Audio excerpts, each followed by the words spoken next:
guest for us today on Get Your Sexy Back After Sexual Trauma. And what I love about Julie is that she is the money chick. And because she's the money chick and she's just as, she loves life as fully and as wonderfully as I do, that what a great partner on this live stream today. I have no idea where the conversation is going to go because, we're going to be talking about sex and power and money and how to get it in your 40s and, 50s and 60s and beyond, and how to enjoy your body even if you've never enjoyed it before, even if you've always been locked down, how to enjoy food and smells and touch and colors and really make a life that's sexy for yourself, even if you're still in a toxic relationship with someone. So, Julie, do you want to tell everybody a little bit about yourself and why you're hanging out with me today? Well, Julie Murphy, like she said, I am a financial planner, actually. And I realized years ago that we either work things out or we act it out, and we do it through our money, through our health, or through our relationships. And so I found Rita well over a year ago because I was leaving a toxic marriage. And I've known for years that it all acts out in our second chakra. And when we don't build our lives from the inside out, and we don't do that because of the traumas that we experienced in our childhoods, and then we repeat these suffering cycles over and over again. And again, those suffering cycles are, you might be creating a lot of debt in your life, or toxic relationships, or both, or chronic health problems. They're all interrelated, that if you fix the relationship stuff, then it's going to show up in your debt and act out in your money. And if you don't, and I watched clients of mine just play this pinball game between the three areas of their life. And it's like, enough. Let's actually get to the core stuff so that you can flourish and thrive no matter what season of life you are in. Because I don't care if you're in your 40s, 50s, 60s, 70s. That doesn't matter. It has nothing to do with your age. Because I got to tell you, it's a lot of fun after getting divorced. And then I'm like, I get to have sex with other people now? What? Like, that is amazing in your 40s because you know what the hell you're doing. Funny. That's so funny. So I know a lot of women found me because they had some sort of sexual trauma that had happened to them. I found sadly that this was pretty common. And it's the sort of thing where when something happens to you when you're little, you don't have the resources to deal with it. And it just sort of gets stuffed. And it gets stuffed down in, like what you said, the second chakra. And for me, it created all sorts of digestive issues. I was constantly locked up. I was always, I couldn't digest food. I couldn't eat most of the time when I was stressed out. I had a nervous stomach all the time. And I certainly couldn't enjoy being with anyone. I certainly couldn't enjoy, being with my husband, for example, because I was all locked down. Right. And I couldn't, there was almost like a constant congestion or weight, down in my belly. And I just figured that was me. Inflammation. So I know exactly what you're talking about. Yeah, it turns into IBS, and I first started to get help for that soon after I got married. I went to the doctor, and this is how women end up in these challenges. I went to the doctor and I said, hey, when I just got married, I really love my husband, but I'm not, I have problems with getting interested, with wanting to be connected with him.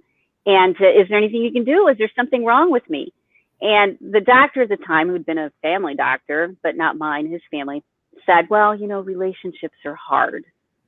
And I'm like, really? That's the advice you're giving me as a primary care doctor, that relationships are hard, and that's going to fix all my tension and stress that makes me want to run away when I come out of the shower and there's a candle lit? That's going to solve my problem. Can't you give me something? Can't you give me Xanax or something?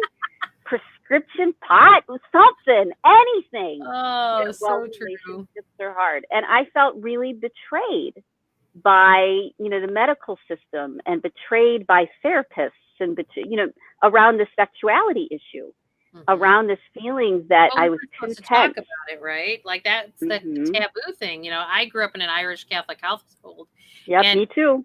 My mom didn't even talk to me about getting my period. It was like, or shaving your legs.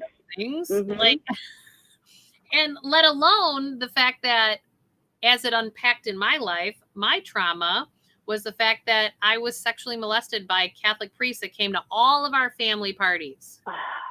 And he then later on spent 20 years in jail up in the state of Wisconsin. And so, and then nothing was talked about, right? So it's layer upon layer upon layer.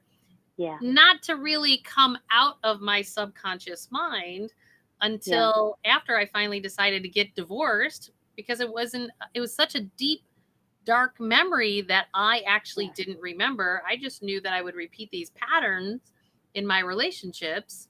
And I was like, okay, no more. Like, we're going to actually heal what was causing it all in the first place. And then to your point, like, I want to thrive. I want to have fun. I'm vibrant and ready to go. Like, I know. And the 40s and 50s are actually for women quite a peak, of sensuality and quite a peak of the body finally being ready. And I know I spent my whole life thinking this is the way that it's going to be. Are you kidding me? Congested and freaky and oversensitive and anxious around anything like that. Is this what the rest of my life is going to be like? I don't want that, because I love food. I love colors. I love scents. And to feel that somehow I'm not enjoying my body because I'm stressed out, it made me so angry. And so you followed the symptoms. You said, what's my symptom? I keep creating this pattern. What's underneath it? And then that's when the memory was, able to surface. Mine was like, I have pissed away too much of my life. Right? You sit there and you're like, I have spent how many years feeling like this? It's got to stop. And then when you start doing the uncovering, and the emotions are able to come up, once they're gone, those emotions we've been carrying for decades, you're like liberated and free, and your body works, and you're like, oh, this is what it's supposed to be like. Isn't this fun? Why, thank you very much. Well, and what's super interesting to me is, like, I thought I married somebody that I had a deep, soulful connection with. Nope. But I found that now. And it's off the charts amazing. Oh, yeah. It's really like when you allow yourself to let your personal freak flag fly, is what I like to know. Like, be your authentic self, be who you are from every aspect. Then you can attract that person you want to share that with. Because if you're not authentically being you, and you're trying to, like, make yourself picture perfect, or you're a perfectionist, or the way society says you're supposed to show up, you know what? Those days are done. It is time to stop suffering. That if you don't really like to do that, don't do it. Stepping into that power of deciding this is what we're going to do. I've got a good friend who they would get angry at me when I would say something and they would rebut it in some way, and I'd be like, no, you don't understand. And the point that they were trying to get across to me was, no, decide what you're going to do, put your flag in the ground, don't justify it, don't explain it, just do it, and nobody can really stop you. You think they can stop you, but they can't. Right. So did you ever remember what it was like then, with the memories that were uncovered after your divorce? Did you ever remember what it felt like when your priest would still show up at all those family functions after the incident? Here's what I remembered. Every time this priest would come to a family party, I just remember, like, scowling at him. And I didn't even know, this is the only memory I have in my 40s of just being like, oh. And I remembered one of my dad's best friends' son was in diapers at a family party, and he was running around, and somehow the diaper wound up around his knees, and he was running around naked. And this priest had this like laugh, and he was sitting in the corner, and I was just like, that laugh just goes through my system, because it was like, oh, that is not good, because he's a major pedophile. Like, he got to hundreds of kids, this priest.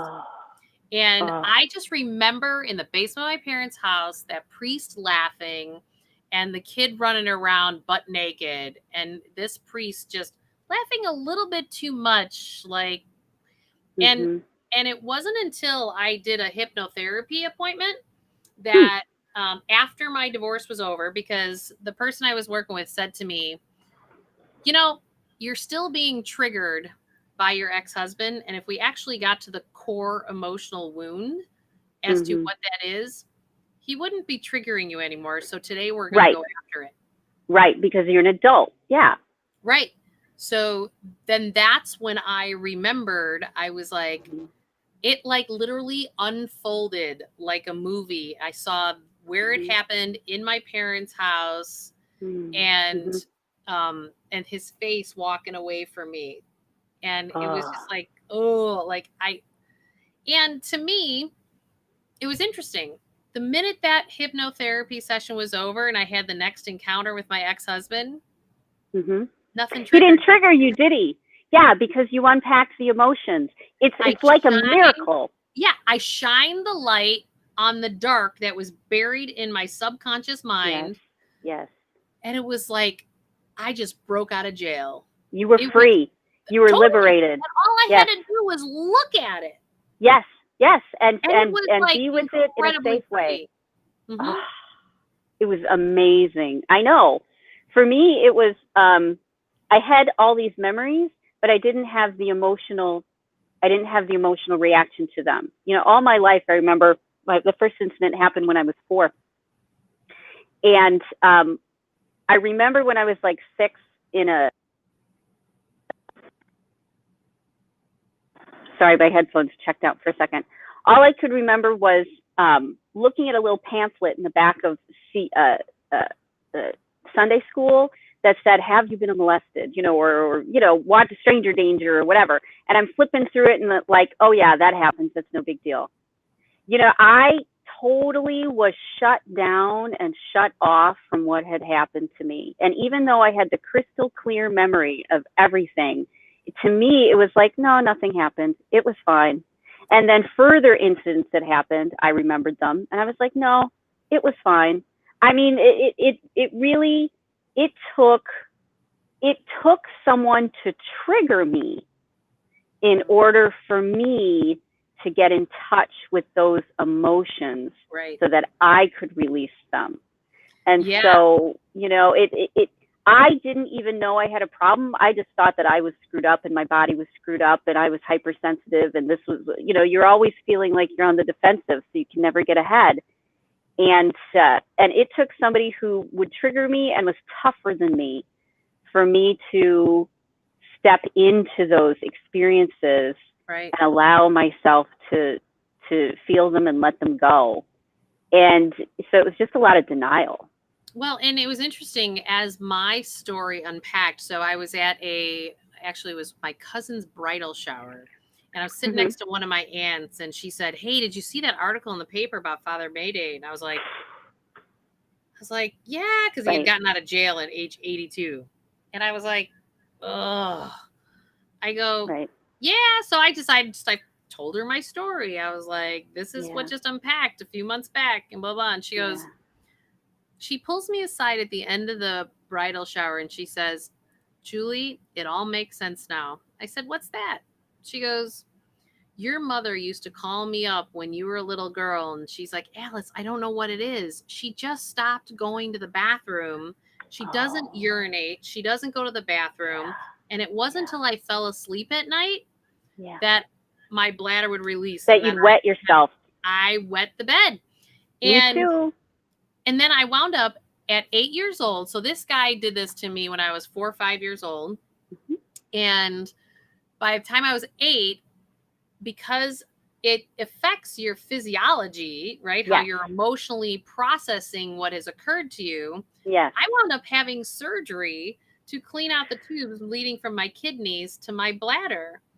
Yes. And because it was just bacteria and lower vibration stuff that had Yeah. backed up Yeah. because this guy decided to stick his fingers up my hoo-ha, you Right. know, and have Ugh. a little fun from his Yeah. perspective, How you know, invasive. on a 5-year-old, you know, Right. and you sit there and you go, oh my God, it all makes sense now. Right. Right. And Talk it's like about, all these, talk yeah. about narcissism, right? Ugh. Someone who has the gall to, to not even think about the impact. They just think, oh, it's no big deal. It really doesn't matter. And I mean, just completely selfish. Right. Right. Ugh. Well, and but I got to tell you, like, you feel as free as a bird once you shine the light on it. You sure do. Oh my You gosh. sure do.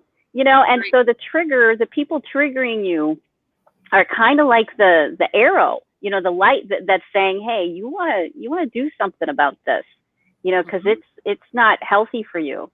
So Right. yeah, when we have trauma like that, our nervous system shuts down in that area and holds all those chemicals of emotions, holds the tension there.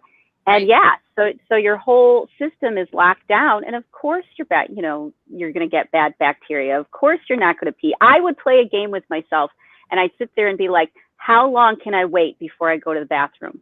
And if I had to pee, I have a very specific memory of me sitting on the couch many times. I would do this all the time. And I'd have to pee and I'd be like, no, we're not going to pee. We're going to sit here and we're going to wait. How long can I hold out? And it was like me trying to regain my control. How long can I keep control over this? Right. And, but you're right. It plays out in your money. It plays out in your relationships. And many times you have no idea it's a problem until you're like, I got to get to the root of this triggering. You and don't then even you're like, realize we're oh, playing tennis with it either. Yeah. Yeah. Like that it's moving from your health, from your money to your, Mm-hmm. relationships. Mm-hmm. We don't even realize that it's all intertwined. And once you start to recognize it, I had this client who she walked into my office and she had been in a marriage, got divorced. He was abusive. He wound up being an alcoholic. She Mm-hmm. finally got divorced. When she came to me, she was like, well, she had like $40,000 of credit card debt. And she looked like she was probably 30, 40 pounds overweight. Mm-hmm. But most people would think that she looks like a normal American. And she's like, Jewel, I just really want to get this debt thing under wraps. And I watched over 1 year, she significantly reduced her debt. But then she gained more weight. And she was always wanting to attract that man in her life. Yeah. And she couldn't really attract the man in her life because she was not living from a place of passion and purpose, right? Because she was putting up with a boss that was just like her ex-husband. Yes. Yes. Right. And so we sit there. I'm a little arrogant. I don't know about you, but I'm a little bit arrogant. And I'll be like, oh yeah, I'm fine. I've been through much worse. This is fine. I can handle this, and I almost push myself to do things and, in the past, and to have people in my life that challenged me, because it's like I needed to keep standing up to the bully over and over and over and over and over, and not know why. Different name, same bird. Exactly. Exactly. Well, so with this person, let me just share this, because then she decided to do Ironman competitions. So she got in really good shape, lost all the weight, and then her credit card debt went up to $55,000. Oh, wow. She had paid it down to $20,000. All along while she was not attracting the relationship that she wanted. Right. And so when I talk about, that true happiness and getting your sexy back, this is about your power, feeling sexy and having your money be what you want it to be and have the relationship you desire. It's because you have to start to tune into, like, what do you really want? Like, this woman, She ran a $2 billion non-for-profit. Wow. And she only made $100,000 a year. Oh like, my God. Most people who run that make like $250. Mm-hmm. But it's because she had this boss that she didn't value herself. So Yes, no one and that's around the her valued key, herself. isn't it? Yep. When we don't value our experience and what's going on with us, when we're constantly just pushing through it and think that Right. there's nothing that we can do. And we all try stuff. I don't know how many things you tried. I mean, I went into shamanism, and I went to Asian medicine, and I went to energy healing. I made it my career. I'd do ritual and ceremony. I'd put, food offerings on the ground. I'd pray. I did everything. And I never felt like I was moving forward. But the reality is that they were all working together. It was all these things that I was doing was starting to work together and starting to bring me out of that hole, so I could value myself and love myself. And that was the key. Right. When I started to respect what my experience was and to stand up for it, that's when that knot went away. Right. That's when suddenly I was like, oh, I'm not holding all this tension in my diaphragm anymore. I'm holding it and it feels really good. That's where I'm supposed to be experiencing it. Isn't that fun? It's like it moved. It was still the same excitement and the same joy, but it moved down to where it was supposed to be, instead of being stuck, screwing up my digestion. I was like, oh yeah, this is good. Well, that's when you know when you're in your power. Like, I even noticed physiology-wise that my back would arch forward when I was giving away my power. And that part right above my belly button sticks out when I'm not in my power, because that third chakra is pushing forward. So it's like I know I'm being more will-based and I need to be more in alignment and take my power back in some fashion. So my back's not arched forward. Yes. So it's like, take my power back and line up that spine. Yeah.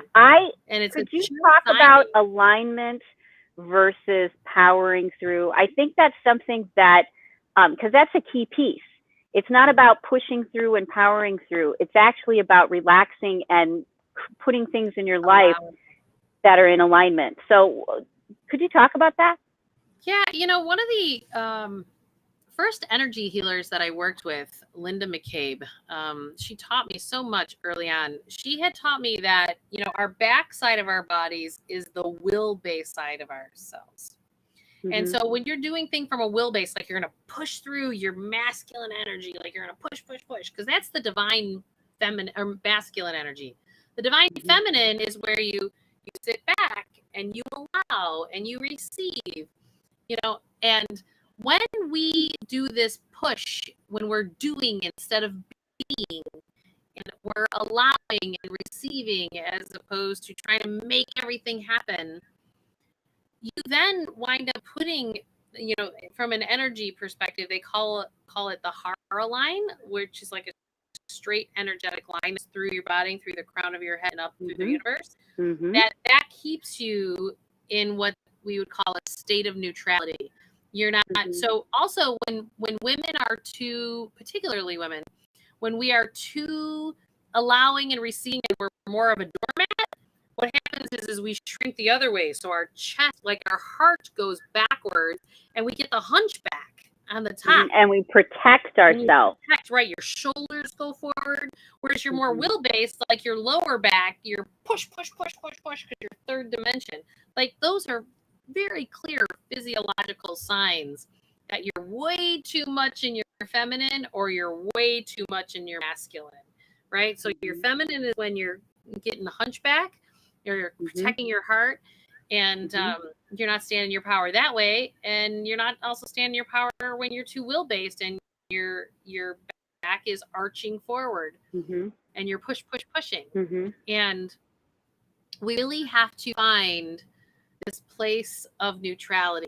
Eckhart Tolle talks about it, living in the now, living in the present moment. I talk about that from a financial perspective, that so many of us can't even live in the present moment Right. or create the future that we desire, because we're living so much in our financial past, which is our debts, that we're weighed down. Like, that's how we acted out financially. But the present moment is all about the flow. Like, I'm a huge believer, take the word budget completely out of your vocabulary. Why? It's like diet. Yeah. Who wants to be on a budget? You feel like you're clamped down and you can't do what you desire to do. And when you have felt that way your entire life, you know, like you were being controlled by everybody else, it's just that you don't even realize that there's another way of being. You're just used to everybody being able to control you because they can pull your strings like a puppet. Yep. You know, and you don't even realize that there's another way, because it's all, for me, it was always the way of, how do I get everybody to get along? Right. How do I make peace with everybody, without realizing the way to make peace is to stand up for myself. Totally. Like, I tried to fix everything. And I remember when I first started dating the guy that I'm dating now, he's like, there's nothing wrong with me. You don't have to fix me. I'm like, what are you talking about? And then all of a sudden I started to realize, going, oh, you're right. And I realized that I had fixed that from a business perspective. Like, if my employees are going to show up and they have the tools to do what they need to do, or they're not employed anymore. Like, I did that for years. I also did that within my family. I have 11 brothers and sisters. So we did that there. And then, but from a relationship perspective, I didn't realize how much that it wasn't necessarily, I never saw it as trying to fix it, but, I always thought I was just trying to help, but really I was trying to control it so that I controlled my stress. Yes, that's exactly it. So, and I want to talk about that, because when we're talking about alignment, we're not just talking about, you know, having things in our environment that support us. We're also talking about getting our head brain and our heart brain and our gut brain into alignment. Right. You know, when we talk about that chakra line, we're also talking about all the organs and all the glands that are in that line. And when we get those healthy, when we get those connected, that's when we're in our parasympathetic, rational mind, higher order of thinking. But when we're people pleasing, when we're fixing, many times we're just as narcissistic as the narcissist in our life, because we're trying to fix people. We're trying to control them, impose our will upon them so they become the person we want them to become. Instead of realizing that, no, I need to become the person that I'm supposed to become. It's so true. It's about me becoming a greater version of myself, not about me getting somebody to stop abusing me. Right. Because when you shift, everything around you shifts. You know, I remember when I started sending out love and gratitude to my ex-husband for the 4 beautiful babies that he gave me despite our divorce, all of a sudden he started to shift. And it wasn't even a formal conversation I had with him, but it was just about, you know, and I started telling my kids, I'm like, they would complain about their dad to me, and you know, they would complain about me to their dad. You know, it's not like, but I would say to the kids, I go, just give them more love and compassion. And they're like, what? Right, because that's not what you're supposed to do. You're supposed to fight and you're supposed to control. And when you do that, who are you hurting? You're only hurting you. I was super clear throughout the whole process. You know, I tried the fight. I had the $600,000 costing divorce in 11 months. I felt like I was being assassinated. We had attorney teams for my kids that were hired from him, from his attorney teams to forensic auditors for my business. Like, it was like attack. Terrifying. And every time I'd fight, I'd lose. And I kept going, universe, what in the hell? Like, none of it was logical. None of it. And what I came to realize was that I was not to throw money at the situation, because that was a way of me controlling it. I was not to try to, I was just supposed to set the intentions for what my desired outcome was, and allow the support to come into play. And then all of a sudden, the kid's attorney that he hired all of a sudden started coming to my support, because I was talking about the best interest of the kids. Yes. because I wasn't plugged into the fight anymore. But Yes. someone has to unplug from the fight. Yeah. And I'm grateful. We've had actually a really good past few weeks in a whole new beginning, and it's been beautiful. That hopefully lasts. That this is the new beginning, because that'll be great. Well, there will probably be bumps, because what happens is the stress, will go high and they'll revert back. But because you've set those boundaries already, you can hold those boundaries. My boundary is when I feel uncomfortable, that's my boundary to back away. And if I need to block you for a while or only talk to you, in a certain way, then that's the way I'm going to do it, because I'm protecting my right to feel good. I'm protecting my right to have peace and happiness in my life. Right. And there has to be a shift from I'm controlling everything to one that, no, I just need to work on me. I just need to work on my emotional triggers and what's going on with me, and realize that all these other factors, people and situations and opportunities, they're taking care of the other person's healing. Right. I don't have to know what they need to heal. I don't have to know in what order. I don't have to know what belief it is, because they probably don't even remember themselves, like you didn't remember with your abuse. They don't know why they're acting the way that they are. They just know they're angry and hurt and upset, and it's your fault. Right. And when we live in that sort of situation, us personally, in a constant state of internal crazy, nothing works right. But when you make a conscious choice that you're going to stop feeling crazy inside of yourself and you're going to do whatever you need to do to figure that out, that's when you get your life back, and your money comes back and everything. I want people to hear that it's not hard to not feel crazy, yet we think it's hard to not feel crazy. Mm-hmm. Because all you really have to do is go inside your own heart and say, what is the next right step today? And just align with what's true for you right now at whatever season of life you're in, and use that as the building block to get to then the second next right step. Because, and it can be a small step. Yeah, it doesn't have to be huge. That's what I'm saying. It doesn't have to cost a lot of money. It doesn't have to do anything. It's just, it can be simple. You just have to choose for it to be simple. On a nervous system level, what we tend to do is, you talk about a suffering cycle, is we don't do something that makes us feel good until after we've suffered for a while. As a good Catholic, I thought, oh, I'm suffering, that makes me a good person. And so then I would wait until the sun was shining again, or it was a nice day, or, something changed, or I ate more fiber, and suddenly the mood was gone. Instead of realizing, don't wait for external circumstances to change your internal environment. You need to take steps as soon as you have a negative thought, as soon as you're angry, as soon as you're frustrated, no matter the reason, and take care of yourself. But that's a hard thing. It's because it's a habit to react. It's a habit to protect. It's a habit to fight back. And we need to make a new habit of, when you're upset, you need to go for a walk. And if you're really smart, you went for the walk and it kept you from getting upset in the first place.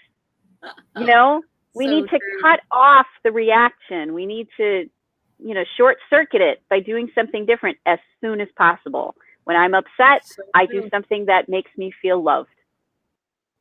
And I always tell people, just do what makes you giggle.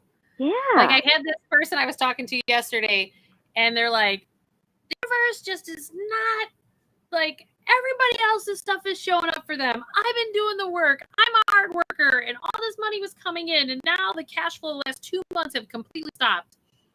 And he goes, and then the universe sends me this thing, and it's this job, and then he goes, you don't even want to know what it is. And so then I just kept hearing this pity party after pity party, pity party. Yeah.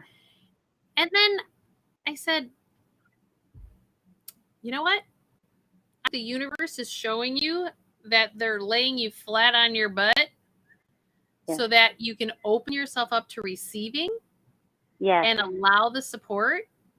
Because I said, can you tell me by any chance what that job opportunity is? He goes, well, it's $90,000 the first year, and the second year I can get between 175 and 200 because of the time I put in. I go,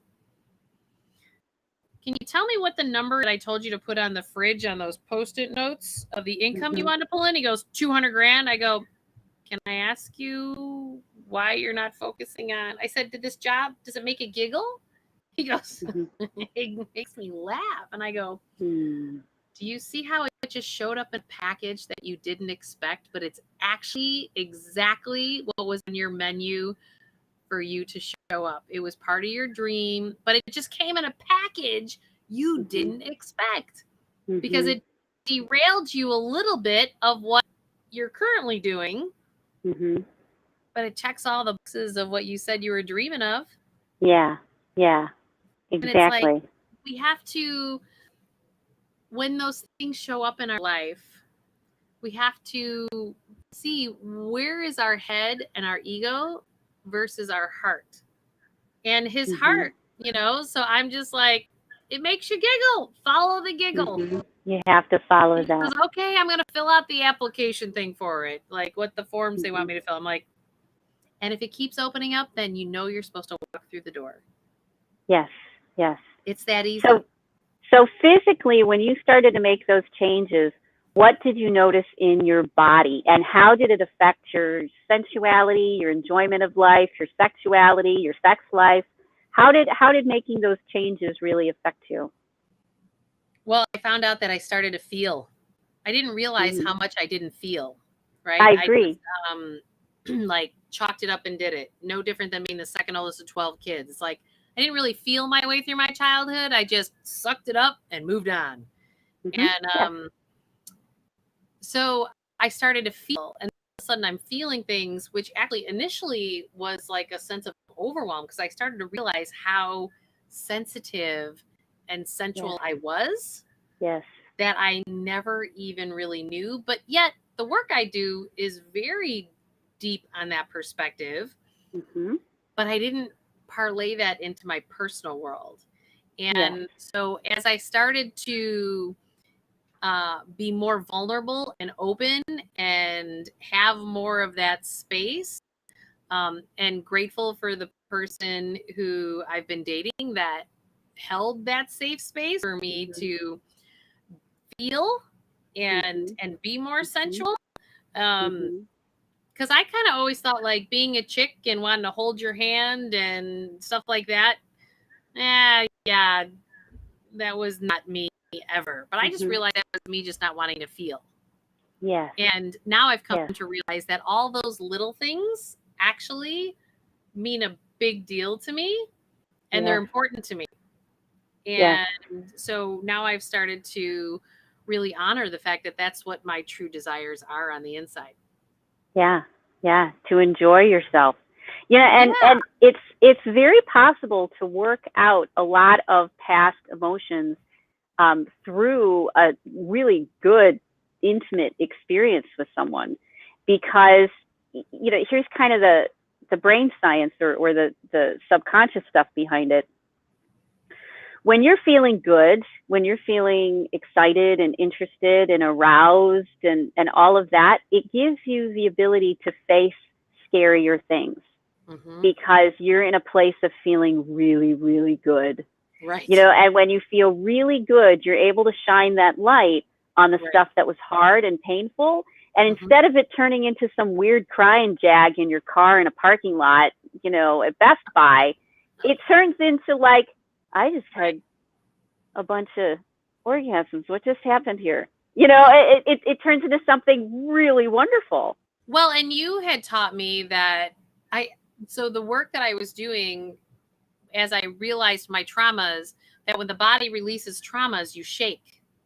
Yes. All of a sudden, when I'm having orgasms, I'm starting to shake. I'm like, oh God. And you're like, this is perfect. I remember talking to you the first time and you going, that's great. You just replaced trauma with an amazing, beautiful experience. Going, oh shit, I want to do that more. I was like, no kidding. No kidding. You're like, all right, I'm on the trail. Now that I know this is possible, how do I get more of this in your life? Because like, you know, the first time that, you know, you said all that cleared up and your husband didn't trigger you, you're like, what just happened? yeah, that was really good. And then once you get a taste of it, you're like, oh no, I'm not letting this go. How do I get more of this? How do I do it again? And you become kind of a little bit obsessed with getting your body back and how much can I enjoy? And what's really in there? Because I remember I'd go to the gynae and she'd be like, wow, your cervix is really tight. And I'd be like, well, it's just the way that I am. And I realized that, no, it was all the stress and the trauma and the tension. It wasn't just the way that I was. Things were supposed to be open and flowing and alive. And, and that's how we're supposed to feel. And it's totally possible. People are not broken. They are very fixable if they think they're broken. And when you start just doing the work and working with different people, I got help, you got help, coaching and support and energy healers and baths and all of it in alignment, that's when things started to change. And that's when I thought, boy, this next half of my life is going to be way better than the first half. It's going to be a lot more fun. Yep, there is no doubt. Cool. Did you have anything that you wanted to make sure that people heard today about money or power and sex? Was there anything top of your mind from your specialty? You can have it all. Yeah, you can. I am a big believer that none of that needs to be negotiated away. None of it. And once we really start to remove all the shame, blame, guilt, and judgment that we have surrounding sex and money, then you can start to actually enjoy it and feel abundant and giggle all along the way.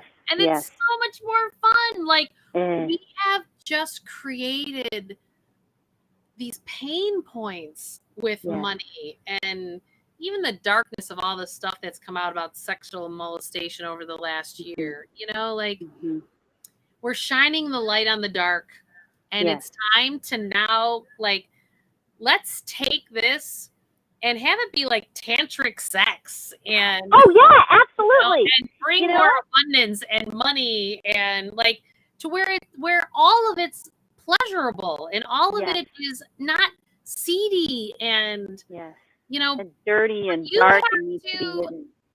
You have to be willing to take that step forward. That's what I want people. So if you've got things that are acting out in your money, you know, I'm giving away a free copy of my book.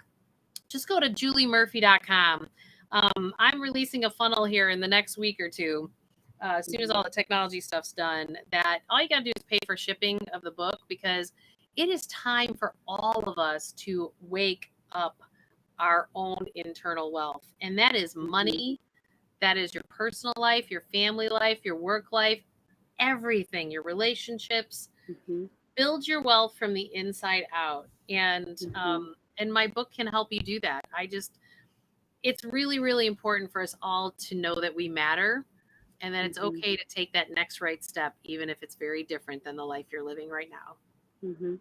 And it's interesting because, you know, I try to deal with a lot of my problems at 2:00 on Tuesday with a therapy appointment, you know, every week for, you know, and I didn't get anywhere because I wasn't really working with the emotional body. I wasn't working with the stress that was in my body. And when I started to go down different rabbit holes and realize how important my body and my sexuality was to my money and to my sense of power, and that I didn't have to do it alone. You know, one of the switches that needs to flip is when we're kids, if we have trauma as kids, or even when we're older, we feel very alone and isolated. It's a secret. Nobody knows what we're going through, and we kind of shut down. And when we realize we don't have to go through this trauma alone, and we're not supposed to, and we can do it in a way that's wonderful, like a really great sexual partner, or like for me, I had a charge on my American Express, and you know, Julie's my wealth management coach, And I had a charge on my American Express that was like 28% interest rate. And I have a bookkeeper in my life because this stuff is scary to me. So, she's like, I noticed that you've got, like $50 at 28%. And I said, I can't call them. I can't call American Express. I said, can we get on a conference call and you talk for me and I give you permission? And she's like, absolutely. And when we allow ourselves to get help for the things which are scary, right? Whether it's in our personal life, whether it's our professional life. Yeah. Over the edge. Yes. Yes. Don't do it by yourself. And so a $51 charge or whatever at 28%, I would have just left and ducked my head under the covers and hoped that it went away and just dealt with it and been scared and nervous and ignored it. But instead, I found somebody to help me. Right. And so no shame. You could hold my hand. Anything regarding that. It's like, okay, yep, I'm pulling in the help. Thank you very much. Yes. And that's the big lesson. Come out of the shadows, come out of the dark, trust the field, right. Find people that you can trust, like Julie and I. And it's not just counseling or therapy. There's so much more involved with your nervous system and releasing of emotions and changing your patterns and getting into alignment. Julie's got me carrying around 60 quarters plus and in a little bag, and I play with them all the time, and I make little patterns and I thank them, and I put in extra coins from Japan with cranes on them and a silver dollar guitar pick. And it's about putting the things in our life that are going to carry us in the direction we want to go. And we do that by finding people who are nice, who we can trust, who can help us through it. I mean, that American Express charge would have been on there till kingdom come, because I was scared and hurt and upset, and I'm like, could you do it with me? Because I just can't call them. It's just too much for me right now. And he's like, no problem. Right. It's beautiful. It's good cool stuff. Thanks, Julie. I appreciate you having me today. This has been fun. Yeah. And if anybody wants to, to get Julie's book, Julie Murphy Coaching, right?